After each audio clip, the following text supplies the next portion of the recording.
Good morning, everybody. Welcome. We are now in 2021. And couldn't say it couldn't have come fast enough for us.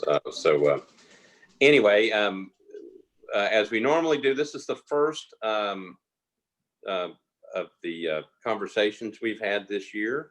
For those of you who are new, we talked for a little bit. Our guest today is Mary Hance, Miss Cheap. And so we'll talk for just a second and then we'll start in just a couple of minutes. Mary, thank you so much for joining us today. How you doing? I'm glad to be on. Glad to be on here. You doing okay? Doing great. So usually while we're letting everybody in, I usually have some strange questions. So tell me about that piece behind you right now. It's like an armoire, or I don't know what it is, but it looks amazing. What is it? It's a mantle in my dining room. Oh, okay. So is there a fireplace below it? There is. And this house was built in 1908, so it's all original stuff, but you can't use the fireplace, of course. Well, of course not. Why would you? They were coal burning. They were coal burning, I guess. Okay, so it looks like is there a piece over it, over the mantle? It's all one piece. It's part of the mantle. It has a mirror behind it. So was the house basically built around the fire? Is that it? And there goes the clock. Yeah. Well, it's 10:02. It's 10:02. It's a little late. Yeah. I'm gonna have to have my clock man on that. Well, there's something terribly wrong with all that. And obviously you've got it decorated. I see the clock, and it looks like there's some are those like little miniature glass things hanging down? There's cut glass that was my grandmother's. Very cool. So it's just that I've had to make the dining room into my office during the COVID times. Oh, so okay. It's pretty nice room though. And are you doing okay with dealing with the pandemic? We're going to get into the retirement stuff in a minute, but everybody okay? Yeah, just like everybody else, it's just wearying, and we're ready for it to be over with. Right. Well, so I know that vaccinations have started. Mary, we haven't, the last one of these that I had, these Zoom calls, and we did a bunch of them last year. The last one we had was Santa Claus. I saw that. That was great. It was a great thing, and people, all the children on the call, including the older children, got to say what they wanted, and a lot of them wanted the vaccines out and the pandemic to be over, so people could get back together, which was nice. I'm all for that. I will say this is the first call that we've had since the bombing downtown. Everybody's holding together. You know, the great thing about Nashville, as you know, is that we're a very strong city. We're resilient. People come back very, very strongly, and we'll rebuild. And we were fortunate that we didn't have more damage and maybe more loss of life or injuries. How long do you think it'll take for Second Avenue to come back? So I saw the mayor a couple of days ago, and they're working on the financial aspect of it. You know, how much is it going to cost to repair? Where does insurance step in? What type of federal relief is involved? I think we're a couple of weeks away from that. Once we have a better idea of that, I think then we'll have a better understanding of how long it's going to take to redo that. I know I know businesses are fixing themselves and other stuff like that, but it'll take some time. We're just going to have to figure this out. But like I said, I will tell you this one thing, and then we'll start. I knew that we had opened up a shelter the day of over at the East Community Center. They're a great location and a good group of people, and the Red Cross was manning it. And so I went over the day after just to see if anybody was over there or if people had been there or what. And the nice lady who was operating the thing said, yeah, we've had about 3 or 4 people. And I said, 3 or 4 people today? And she goes, no, 3 or 4 people since the explosion. And I said, is anybody staying here? And she said, no. And I said, okay, what did the 3 or 4 people, did they need help? And they said, no, they stopped by and they needed some help on some resources stuff. And then they left. It's amazing with that type of devastation, that type of thing. People are very strong and fine. They you know, take care of themselves, and then we help.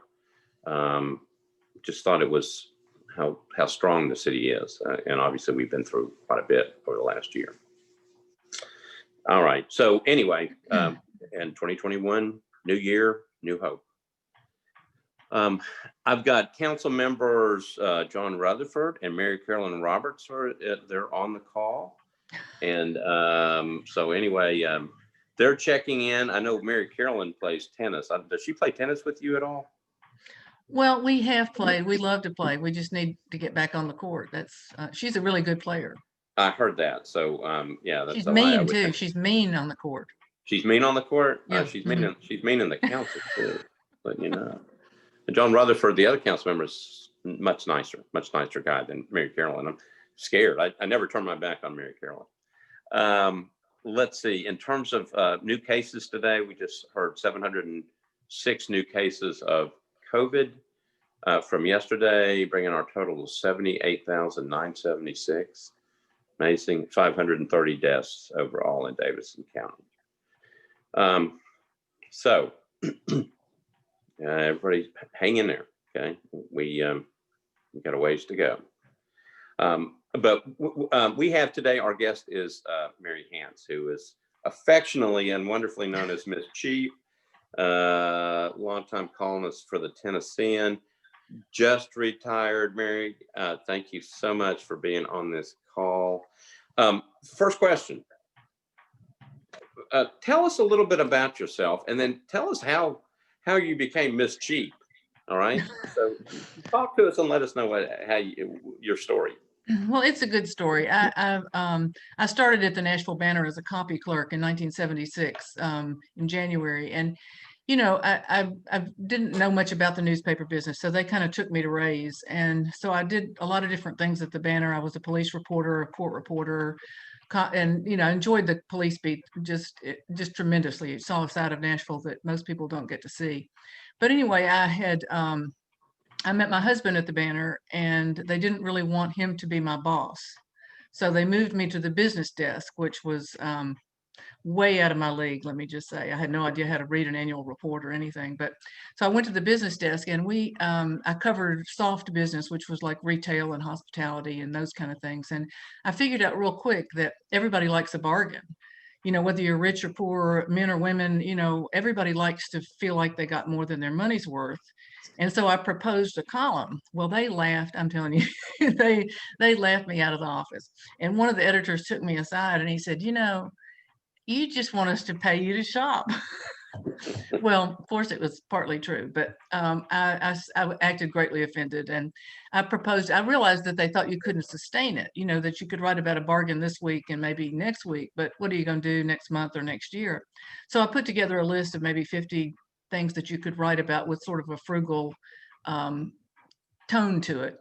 And they said, well, let's try it. So we started it as a sort of occasional column in the business section. And I mean, this is before email. This is like 1994. And, you know, it just caught on. I had no idea that it would turn into a full-time job. But when the Banner closed, the Tennessean, Frank Sutherland, had contacted me and wanted me to come to the Tennessean and do Miss Cheap for his readers. And he even offered to pay me more, which was, you know, a blessing in disguise for sure. But anyway, I've loved the job. I like to think the column had helped people stretch their dollars, and I've just had a blast doing it. I've learned a lot of things myself, and my readers, you know, are the ones that supplied all the ideas. I wasn't all that smart. They were the ones who could tell me things that I didn't know, and then I could be the conduit. So I've just had a great time. I really have loved almost every minute of it.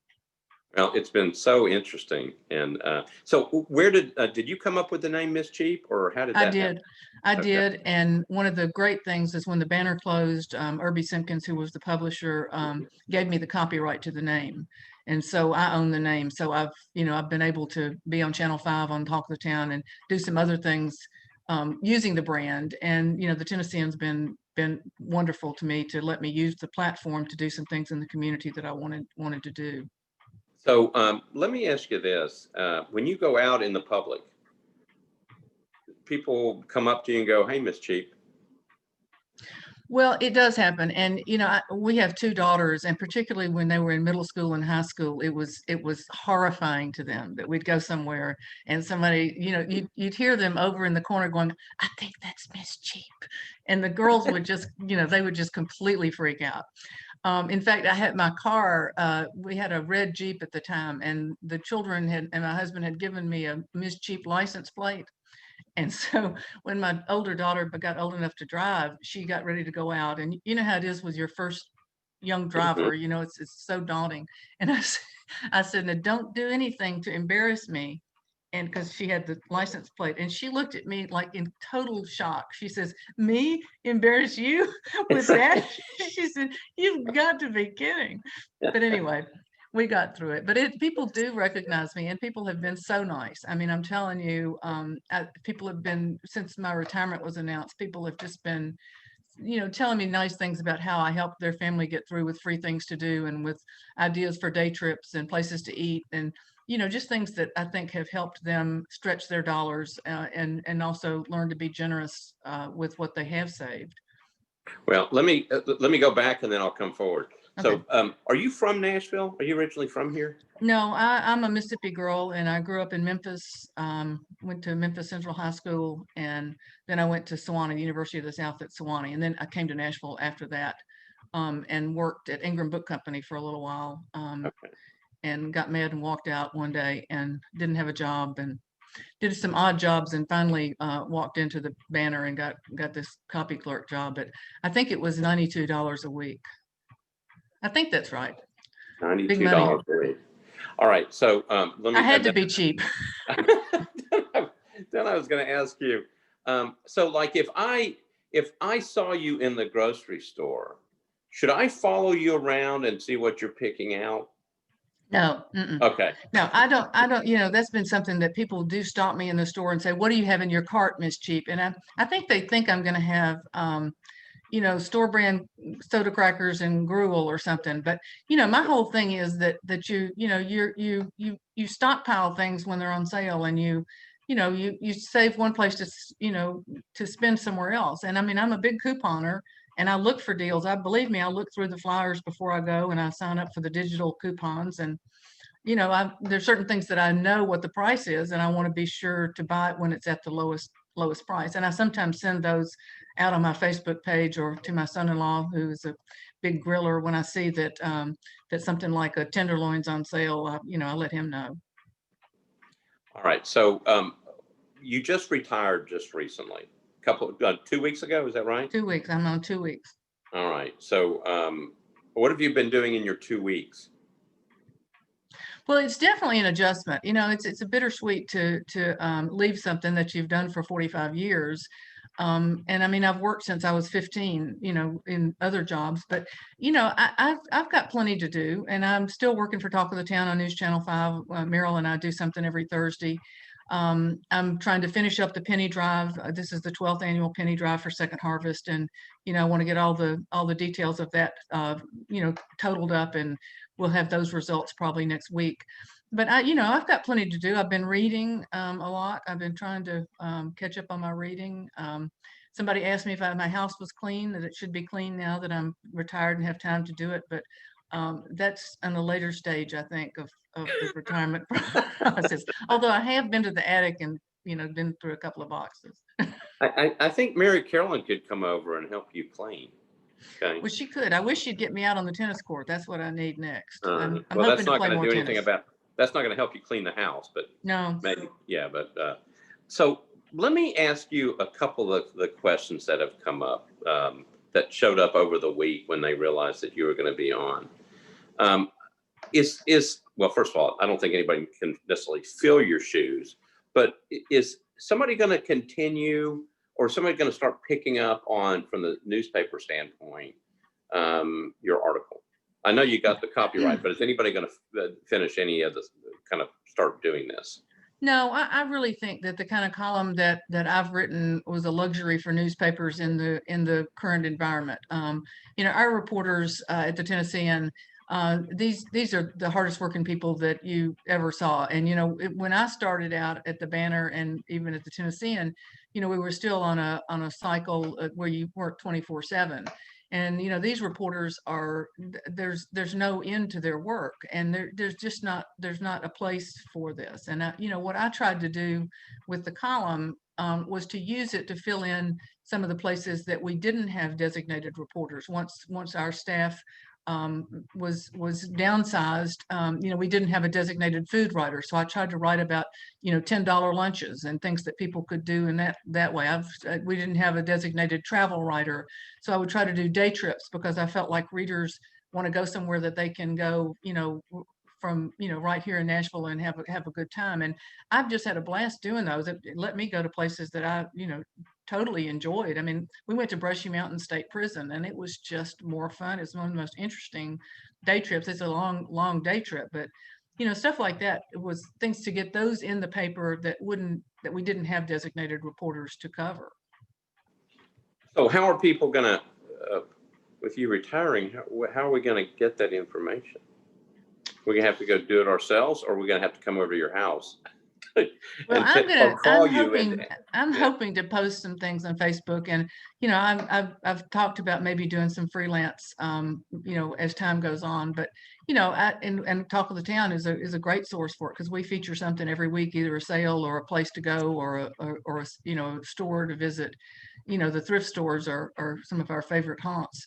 But but I do think there's a place for it, and I'm not sure if there's a way that I can turn that into something else. I'm sure not retired in the sense that I'm finished doing everything. I just want to see what opportunities are out there. And I don't know, I'd like to spend more time with I've got 4 grandchildren, but with COVID, I'm still not able to see them as much as I'd like to. So, they're great to take on some of these day trips. They're my guinea pigs, if they like it. And we took them to the safari park in Alamo, Tennessee.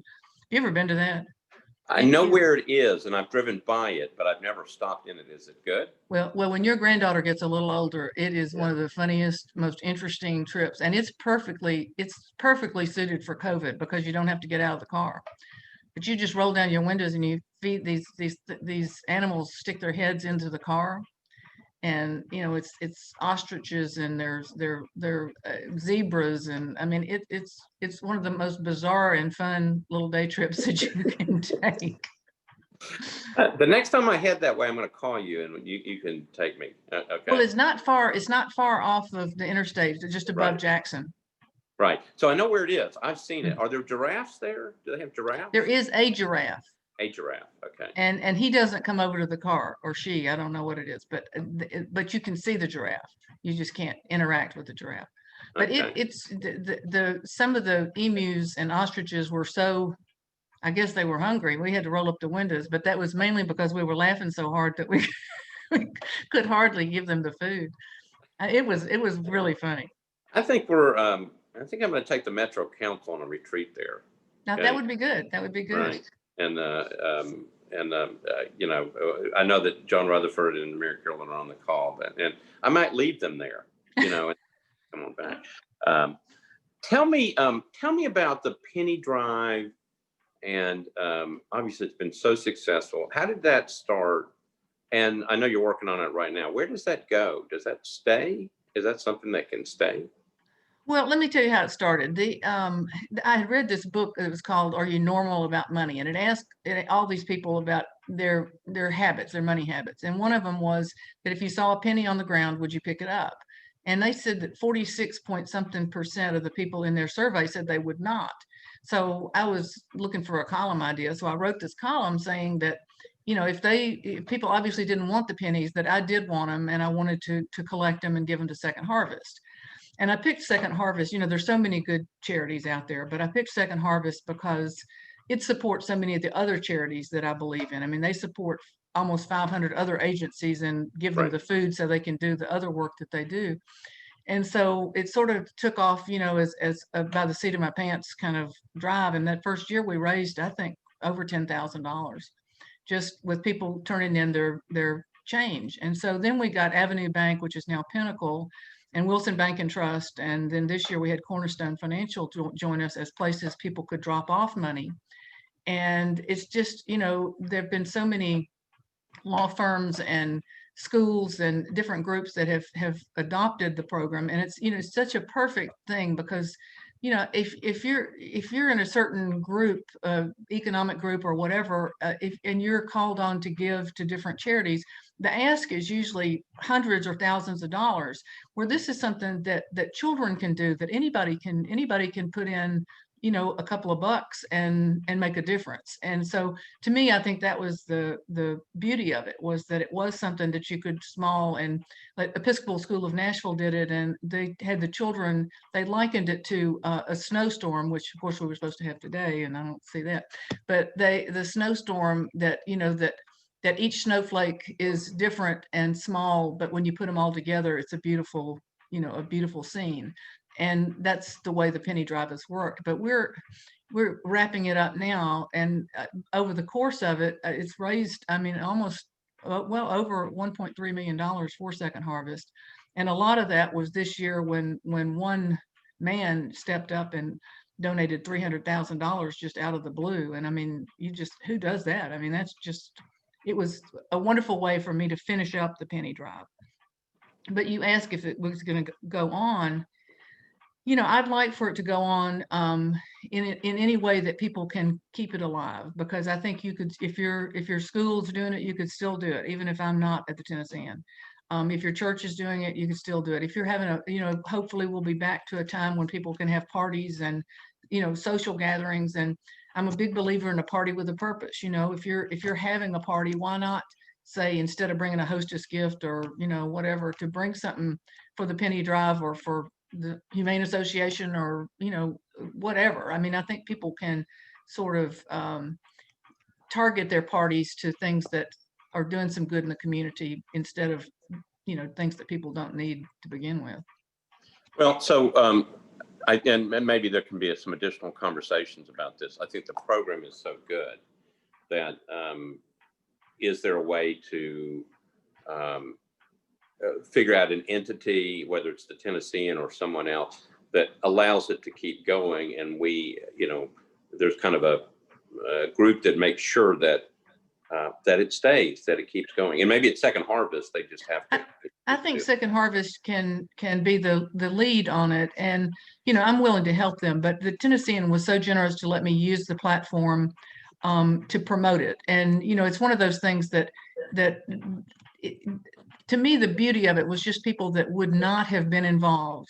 I mean, even in our circle of friends, we would have a Christmas Carol sing along for Second Harvest as part of our penny drive contribution. And I had people who, you know, everybody would bring either a check or some coins, or sometimes they didn't understand, they just brought canned goods. But, you know, people afterward would say, oh, I'm so glad you did that, because we wanted to do something at Christmas, but we just weren't sure what to do. And so to me, I think it's all of us should be connecting people to what they can do, because I think people are naturally generous and they want to do something, but a lot of times there's a disconnect somehow. So I think helping people, you know, linking those people together is what, to me, was the best part of it. Tell me, and a wonderful thing, and I'm thinking through it and want it to continue.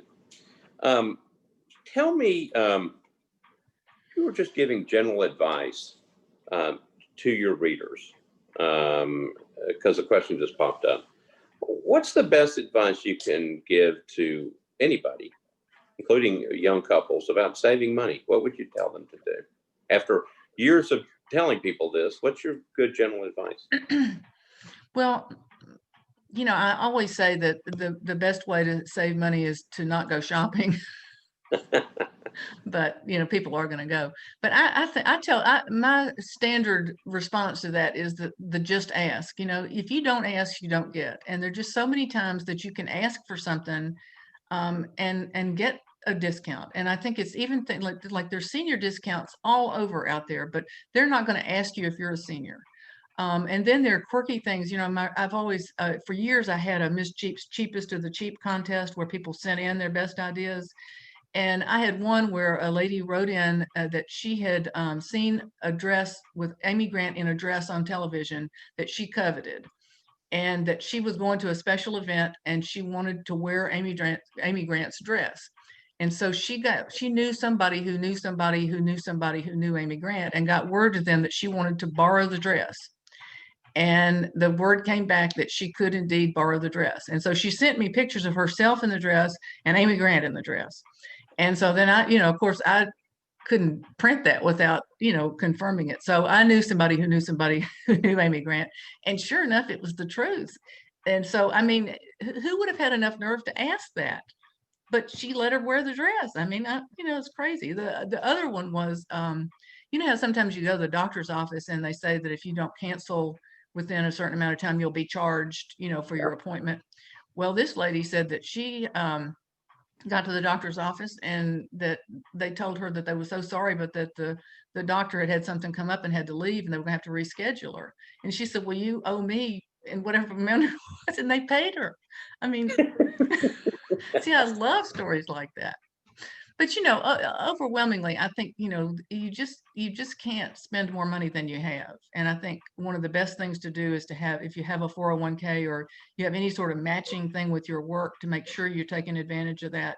And I'm not an investment person at all by any stretch, but I just think you have to be really careful what you spend. And I think you have to be careful in how you explain it to your children too. I think, one of the biggest things I saw people doing with their children was the children would be in the store and they'd want something, and the parent would say, oh, we can't afford that. But the better answer would have been, we don't need that. It's I think you have to bring it down to a different level. And I think distinguishing need versus want for yourself and your children is something that is it's hard to do. It's really hard to do. And I'm not always successful. Yeah, I understand. The pandemic has Well, kept me out of the stores, though. I'll say that.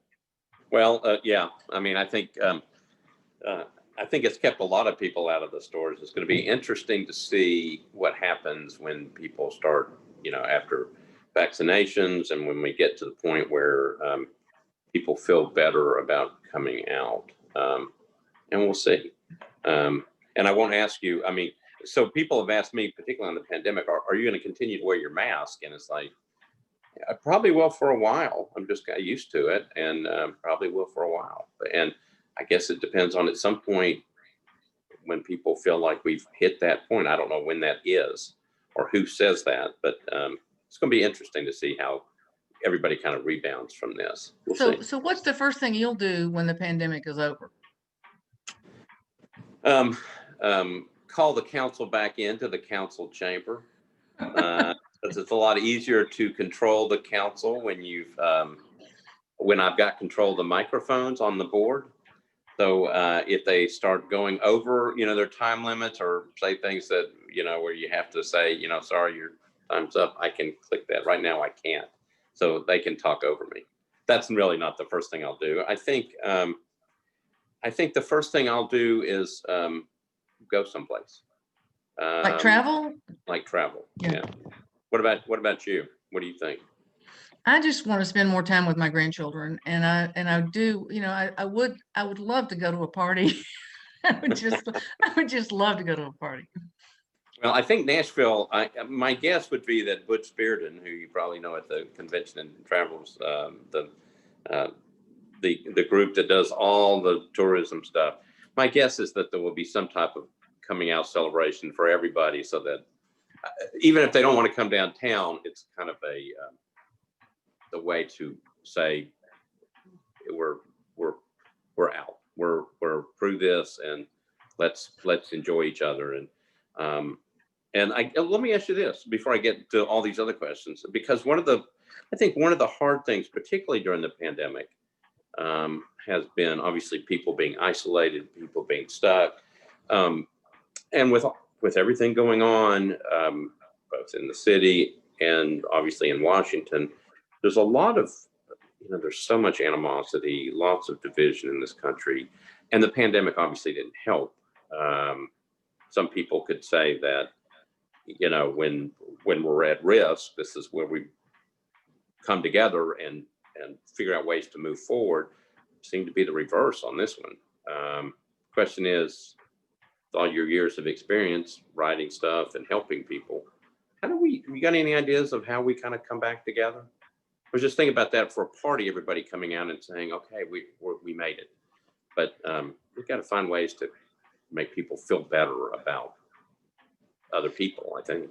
Yeah. Well, I've just never seen it as divided as it is right now. And I just, you know, I think through volunteer work and through trying to come together for a common cause that has nothing to do with politics, you know, whether it's sorting food at Second Harvest or Hands on Nashville, or, you know, volunteering at a senior center, or, you know, trying to bring some life, some happy life to those people.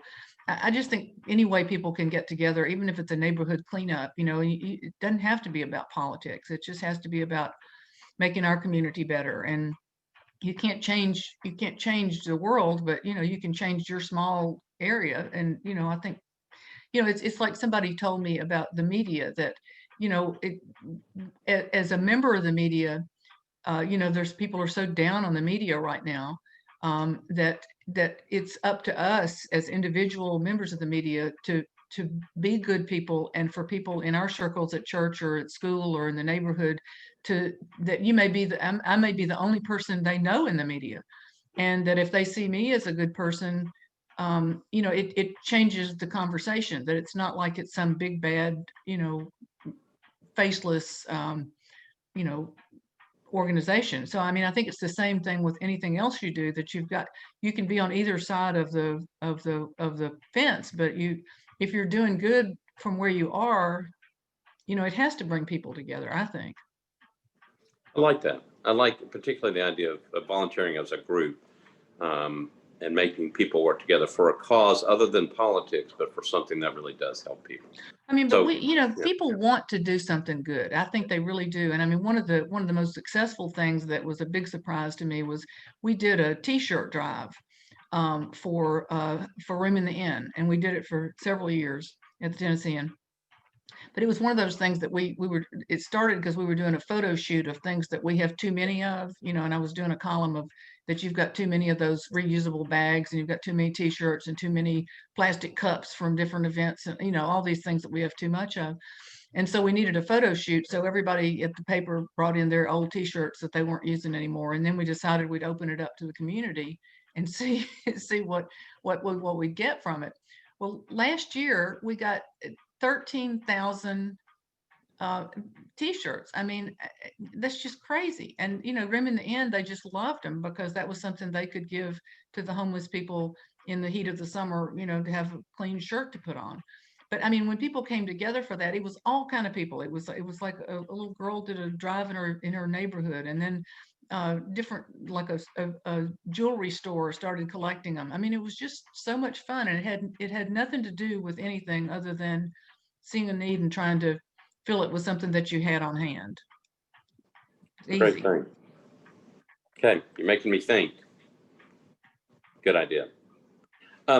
Go back to something you said. You were talking about the media, and I know the media has been, um, you know, people have been mad at the media. It depends on what side you're on, and all that other stuff. And that's not necessarily where the focus is on this question. Somebody had asked about the daily newspaper, and I still get the morning paper, but I know a lot of people don't, and a lot of people are concerned that daily newspaper is going to go away. What do you think about that? You know, how do newspapers, those daily papers like the Tennessean, survive in a time of all the digital news, and that, you know, if something is happening, I'm immediately going to the computer and turning it on. And the daily paper is always, because of the way it works, they can stay online, you know, and get information, but the paper itself is going to be late, and it's just going to be as good as when that deadline was. How does the daily papers make it? Well, it's a challenge, I'll say, but I think the Tennessean has really tried to be digital first, and that our print product, you know, I still get it. I'll have you know that before I left and did my retirement, I got my employee discount so that I could continue to get my print paper every day, because I do like it. But I also I also read it online, and I think anybody who has access to a computer should try the online, because it's much more immediate. You know, a lot of times if I'm reading it online and I'm reading it right now, I might see that in print tomorrow, because there's no way to do that. But the online version is updated constantly, and I think it's very, you know, it's not hard to read it. And I think one of the best ways for people to get into that, to see what's there and enjoy it, particularly for older readers who are not, who really want the print paper, but, you know, are tiptoeing into this. Ricky Rogers, who's one of the photo archivists at the Tennessean, he puts together these Nashville Then photo galleries, and they are so cool. It would be like Nashville in 1971, and it'll show downtown, the buildings, and it'll show maybe the fairgrounds, and you know, it's fun to see the cars and the hairstyles and the, you know, the fashion and all of that. But you know, it's he puts those together on a regular basis, and you can go online and see Nashville Then on the Tennessean website. You could also, one of the things that he's really good at, like when Mayor Fulton died, you know, they had a huge archive of pictures of Mayor Fulton through his career in Congress and in the city. And so they pull all that together into a gallery, and it's very interesting. I mean, to me, I love seeing those kind of galleries, so that you can see Nashville's history in pictures. But those things are something that I think provide sort of a first entry into our Tennessean website for people who are averse to it. And they see that, and then I think they can see that you can see the top stories of the day, and you can see that they're being updated. You can read, you know, all sorts of things there. I mean, it's by section, and the sports section, you know, sports is something that, you know, that you've got to have, you know, you've got to have the immediacy.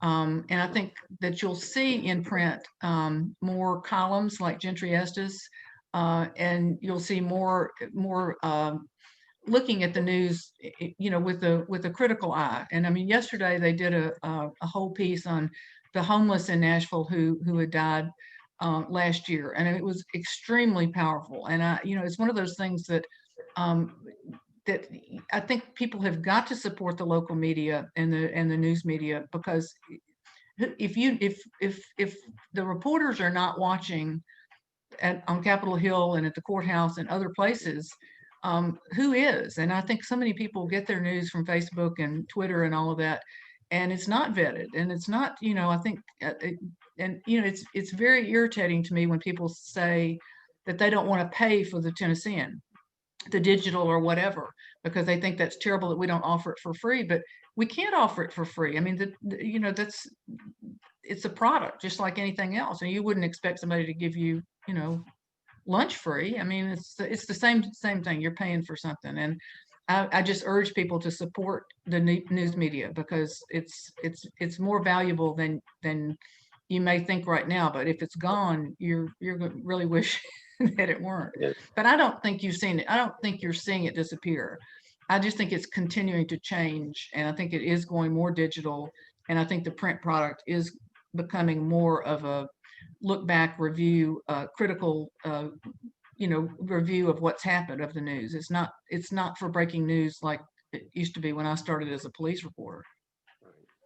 No, I take the hard copy, but I also check it, you know, frequently online, and so I Well, get that's what I updated think people need to do, is both. You know, Yeah. it's a But I also look forward to, you know, when I look through it, for the more interesting stories. That I saw the story yesterday with the homeless. Thought that was very well done. I read obviously the opinion stuff on throughout the week, but mainly I'm looking forward on Sunday. Let me just ask you this, because, and you may or may not know, based upon, but I assume you probably do. I mean, last several years, particularly with some of the stuff thrown at the media, um, Tennessee, and I assume, got its fair share of stuff thrown at them as well. I know that to some extent comes with the territory, just like being in elected office, but sometimes it's not all that pleasant, you know. And I do feel sometimes for feel for, you know, a lot of it you see on the national media, but from the Tennessean, everybody okay. I mean, I know, you know, I know again that it does come with the job, but also, I mean, we're talking about individuals and people, and some of that stuff isn't very nice. So It's everybody not okay? only not nice, some of it's dangerous. I mean, I understand that with everything that's going on, that now in our newsroom, that they do have some bulletproof vests and some gas masks for our reporters in case they need it, God forbid, you know? I mean, Yeah. it's not a good time. And our reporters who are on the front lines of this, our photographers particularly, and our breaking news reporters, they're out there, and they're there with COVID, they're there with shootings, they're there with anything that's going on with. I mean, I really I just admire them so much, and I fear for them, really. I mean, but our reporters, the Tennessean reporters, are passionate about what they do. They're very professional, and they're doing it for the right reasons. So I'm cheering them on every way I can, because I feel like we need them, and they're the ones that are telling us what's going on, and Yeah. in the best, most fair way that they can do it.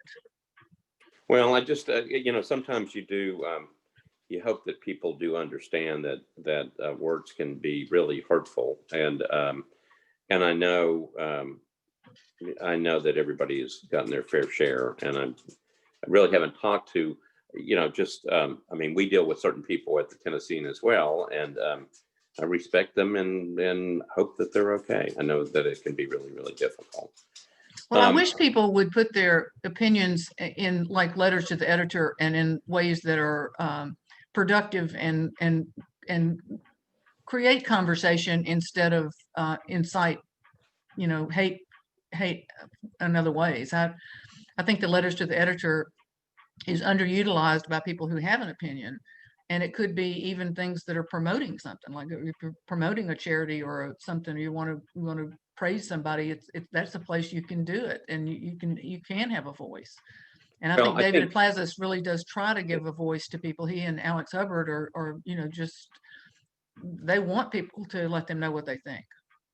and I think that's important, and I really do appreciate their work. And I think we're all trying, as we all kind of morph through this period of time, to find better ways to communicate, to openly exchange ideas, but in a professional and courteous manner. And I think, Well, go David ahead. Plazas really has worked on the civility, focus, because, and he's really tried to reach out to different parts of the community to promote civility, because the only way we're ever going to get along is for people to understand the other side, or to understand different cultures or different opinions and where they're coming from. It doesn't mean you have to agree with them, but I think the civility thing is something that is so important, because it's not the hate part of it is never going to get anywhere.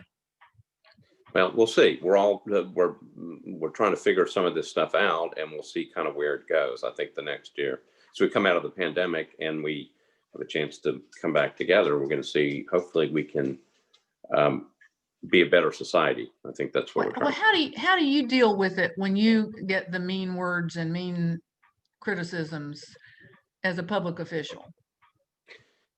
I think a lot of it is internalized, unfortunately, because there are people you can go and talk to about it. I think I think it's coming. I think you kind of get used to it over time. I think, I mean, as the vice mayor, I do get concerned, particularly about incoming council members, and this last year, particularly with the budget the way it was, I sent an email out to the entire council, but to the particularly focused on the new members, and said, this is getting ready to happen based upon past experiences. You're going to get a ton of emails. You're going to get emails that you may never have seen before, that are going to be, they're going to say, you should have never run, you should have never been elected, we're going to, you just wait until the next election. Just understand what, people are letting you know their feelings, sometimes not in a very pleasant way. Just understand that it's coming. Be prepared. Don't freak out. We had, without getting into specifically the issue, this happened last term as well.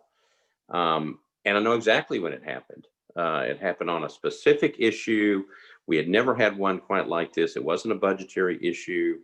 And you knew that as soon as the vote it was a vote on second reading, as soon as that vote was taken, the emails were going to come.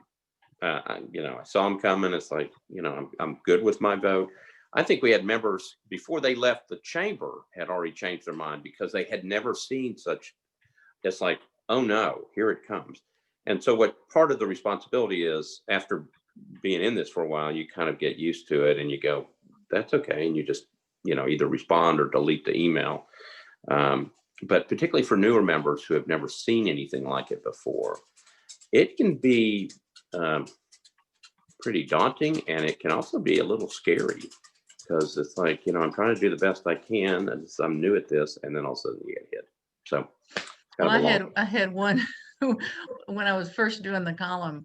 I had a note, an anonymous note from a reader who had copied my column and she said that, I think it was a she, that she was a image consultant and that I had the worst hairstyle of anybody she'd ever seen, and she had drawn like new hair all over me, and told me, like, gave me all this advice and said, I hope you take this the right way. I've saved it all these years. It's hilarious. Well, But so it kind of did hurt my feelings. I understand. I've saved some stuff too, and I go back and look at it every so often. It keeps everything stable. We've got about 10 minutes left. This has been wonderful. I'm just saying that I've so much enjoyed the conversation. So we got some questions from people who said, okay, what happens now? What happens to you? What can they, so one of them was, would you consider doing a website of where to donate or dispose of items, suggestions of agencies to donate? I'm going like, where's the book after retirement? Are you going to do a podcast? People obviously love what you've done. And it's, I tell you, Mary, one of the, even as much as this country changes, there are things that go back. You ask me what I do. I try to, and when I get hate emails or whatever, I try to handle it by doing it the way that works for me. I like the stability in terms of that. You've been a very constant and stable force in our community for years. Now that you're retired, people are going to go, oh no, what do we do? How do I know that we can't, we're not going to make you go back to the Tennessean and work anymore, but if what would you, are you going to do anything? I know you're on Channel 5. Are you going to do a website, or how can people I don't know. continue? Yeah. I don't know. I'm mulling over several things. I think there is an appetite for it, but I just don't know exactly. I don't know whether freelancing for somebody else in this market would work, but I have lots of story ideas, and one of them is about where to get rid of things. But I don't know whether that's really something that Public Works should be doing. I did early on, I did a big column on where to get rid of things using charities and asking them what they wanted. And it was too early in the internet kind of world for that to work the way that I wanted it to. But I think people want to know that. And I think I just did a piece on this junk drop group that it's these young guys that pick up their junk removal. And what they do is you pay them to come get your stuff, but then they house it and inventory it and then take it to Oasis Center, to the Rapid Rehousing, or to Catholic Charities, or to Restore, or wherever. And so the stuff doesn't just go to the dump. Right. And I think people feel so much better about it if they think that their still usable things are going to somebody else who can use them.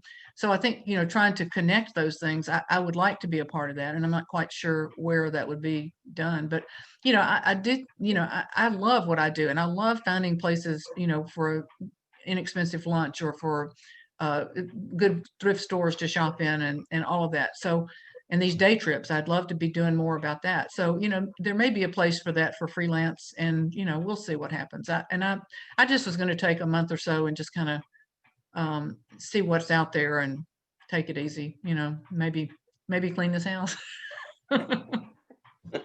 Well, I think after all the years of service to the community that you've given to us, we can give you a couple more weeks. Okay.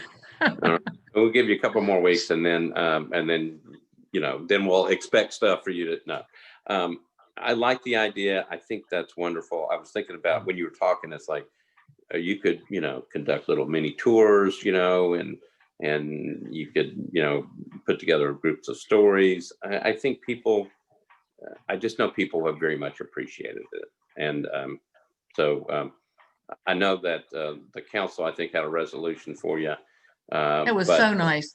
Kathleen Murphy just did, that was the nicest thing. It was a total surprise to me. I had no idea. It's so nice. well, I just know that people very much appreciate what you've done and appreciate you. Well, you're nice. So thank you. Let me, I'm checking to see if I missed anything. I'm trying to finish a few minutes early because I think we may have a video. I got word that I think we can show Oh, it. good. All right. So I'm checking to make sure I didn't leave anybody's questions out. I think I got them all. I'll ask you one last question, and then we're going to see if we can do the video. Have Facebook. So if people are, if you have an idea or something, if you're trying to get word out, they should friend you on Facebook, and that's where you. Yes, and they can. I have a Mary Hance page, and I also have a Miss Cheap page. So, Okay. And you can post on the Miss Cheap page too, and I'm happy for people to do that. So, you know, some people don't like Facebook, but I love Facebook. It's been one of the best things for me to be able to get the word out about sales and ideas, and to solicit ideas too. So that's been fun to ask people what they think and get some great responses. Okay. Well, again, thank you. We're going to look forward to what you do next. And if you need some help cleaning the house, I'm happy to come over. You're funny. Well, thank you so much for having me. This has been so much fun. It's helped me to think about what a good time I've had being Miss Cheap. I've had the dream job for sure. And, you know, it's not over completely. I understand. You've been wonderful. So I'm going to ask Joyce, who helps run this. Can we show the, do you have the ability to show the video? Give me 2 seconds here. I'm trying to figure it out. But I think I did. Okay. Do you want me to tell you about the video? I got my child doing it. Okay. So Mary, why don't you tell the viewers what this is? Okay. All right. So Jinx is our news hound here at our house. And my husband Bill taught her to go get the paper every morning. And she loves to get the paper. I mean, that's her favorite thing to do. And if she doesn't get to do it, she just gets all wound up. So every morning she goes out and gets the paper. So with my discounted employee discount, she gets to go get it every day. So if you can watch this, it's just great. All right. Love it. That's Jinx.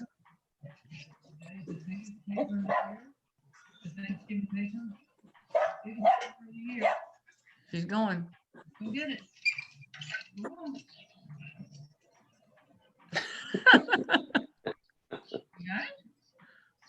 It's a biggie. Uh-oh. Oh. Here she comes. That was good. She's determined, I'll tell you that. Is that the Sunday paper?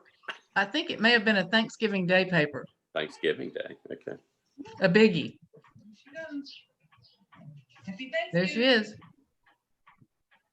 And does Jinx know where to take the paper?